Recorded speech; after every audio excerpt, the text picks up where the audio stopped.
Баршаңызға сәлем. Бүгін біз булочки жасаймыз. Сүтімізді құйып, қантымызды, дрожжімізді салып, араластырып аламыз. Енді апельсиннің цедрасын саламыз.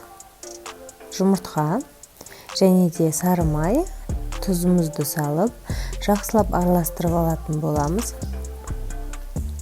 Енді ұнымызды осылай аз-аздан сала отыра, қамырымызды қоюлатып, иілейтін боламыз. Қамырымызды иілеп, бетін жауып, жарты сағаттай уақытқа қою қажет.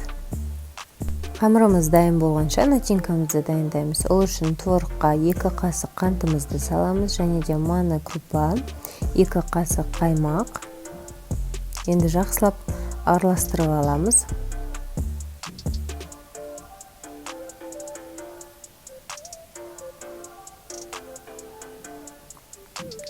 Менің қамырым 10 минут қана тұрды.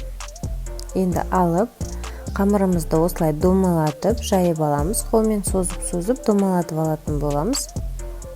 Немесе оқтаумен істесеңіздер болады, осылай домалатып. Енді ішіне начинкамызды, творогымызды салып, қазір жинайтын боламыз. 2 жанынан ұстап, қысу керек.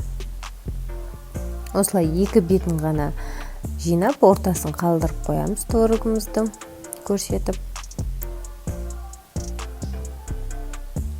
Осылай барлығын түйіп шығатын боламыз. Енді формамыздың астын майлап, барлығын формамызға салып алатын боламыз. Енді бетін жауып, жарты сағатқа қалдырамыз. Жарты сағат өтті. Енді 180 градуста 15-20 минут пісіріп аламыз. Помадкамызды дайындаймыз. Қазір 2 қасық сгущенка және де 2 қасық қаймақ. Жақсылап араластырып қойып қоямыз. Булочкамыз пісті біздің. Енді творогтарын ішке қарай түсіретін боламыз осылай вилкамен. Және де бетіне қазір помадкасын осылай жағып шығамыз барлығына.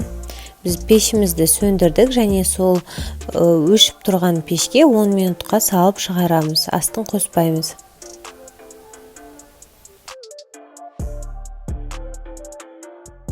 Міне біздің өте дәмді булочкаларымыз дайын. Бетіне сахарның пудра себу қажет. Өте дәмді болып шығады.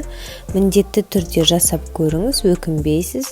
Және де менің каналыма тіркелуді ұмытпаңыз. Күн сайын жаңа рецепттермен бөлісетін боламын. Ас болсын!